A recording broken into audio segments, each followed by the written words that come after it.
65-year-old Bosch, Mad Men actor becomes a police trainee in real-life rookie story. Brooklyn-born Jerry O'Donnell has starred as a law enforcement officer on numerous series, including SEAL Team and The Bold and the Beautiful. In the case of Bosch actor Jerry O'Donnell, art doesn't just imitate life, it presages it. The 65-year-old actor, who has also appeared on series like Mad Men and The Young and the Restless, has taken his numerous law enforcement roles to heart to become a real-life cop.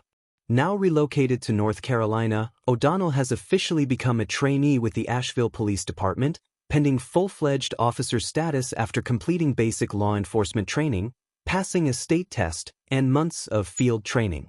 "I feel blessed and grateful to still have some ability, so that's like a sense of purpose, to be of service," O'Donnell told the Asheville Watchdog last month. "When we do PT, we go on these runs in the parking garage. You run up, run down, run the parking garage," O'Donnell shared, reflecting on his training in progress.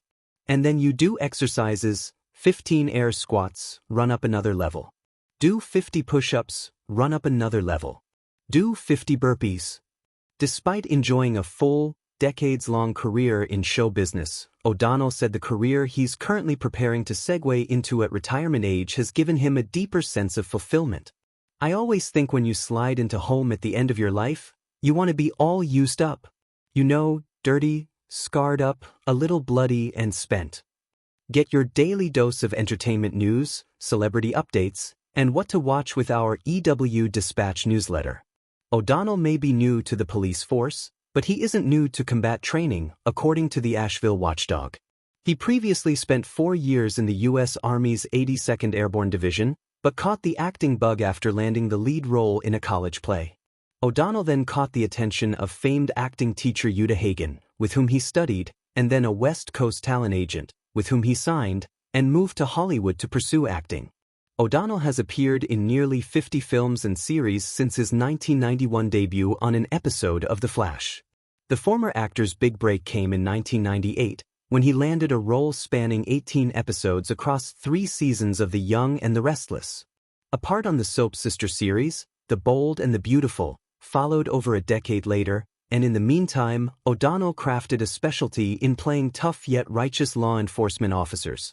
Some of O'Donnell's notable screen roles include an appearance on a Season 4 episode of Dexter in which he delivers a flash drive containing information on a victim of the so-called vacation murderers to Davis Zayas Sergeant Angel Batista.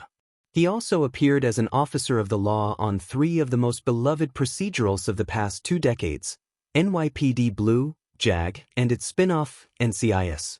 On 4 episodes of Mad Men, O'Donnell played star Elizabeth Moss' brother-in-law, Jerry Respola.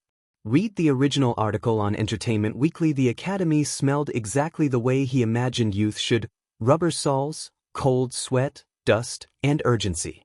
Samuel Cross inhaled all of it as if the scent could reverse time for him.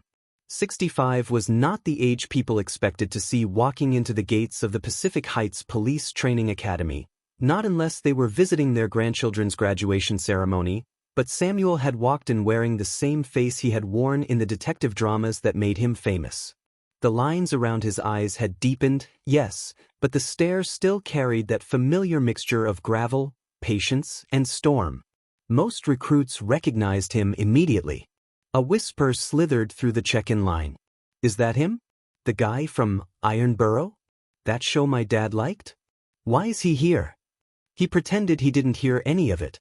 Pretending was, after all, the one thing he had been reliably paid to do for 4 decades. But this wasn't pretending. Not anymore. 1.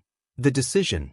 The decision to become a police officer had arrived less like a spark of inspiration and more like a cold draft sneaking in through a cracked window. 12 months earlier, his agent had called with the enthusiasm of someone offering life-changing news. "They want you for another reboot. Same character, but grayer, crankier, maybe worse posture, think, gritty elder detective, Sam.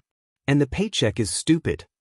He had hung up the phone and stared at the walls of his home, walls lined with framed scripts, faded posters, and awards that glittered like trapped moments. It all looked impressive, but hollow. A curated museum of borrowed lives. In the final season of Iron Borough, his character had delivered a monologue about duty, about actually serving the city instead of pretending to. It had struck something deep within him, like hearing an echo from a cupboard he thought was empty. That night, he couldn't sleep. He walked past the posters, past the awards, past the life he'd outgrown. The idea started as a whisper. You've played a cop for years. What if you try being one? It became louder each day until the whisper turned into a certainty, ridiculous, impractical, and absolutely inescapable.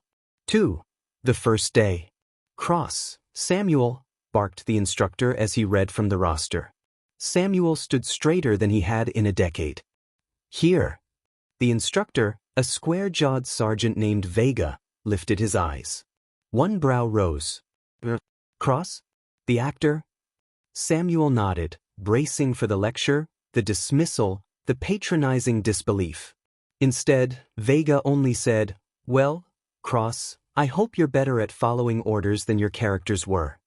A few recruits laughed. Samuel didn't. The academy issued his uniform, stiff, new, unbecoming, and told him where to stand.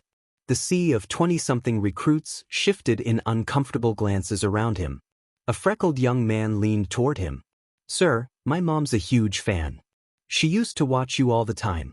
I think she had a crush on you." "Please never tell me that again," Samuel muttered. 3. The body remembers, the body also complains. The physical training was brutal. Samuel expected that, but expectations didn't lessen the battering. His knees protested during every mile of the morning run. His shoulders ached through defensive tactics. During the fall and get-up drills, he wondered if the ground was purposefully trying to kill him. The younger recruits powered through everything with annoying enthusiasm. At first, Samuel tried to keep up. Then he tried simply not to collapse. But something interesting happened. Every day, he got a little better. His endurance grew. His reflexes sharpened. The pain remained, yes, but it became manageable, almost like an old rival. Sergeant Vega noticed. "Cross," Vega said one morning as Samuel gasped through push-ups, "I expected you to quit by now." Samuel spat dust from his mouth. "Unfortunately for you, Sergeant, I'm stubborn."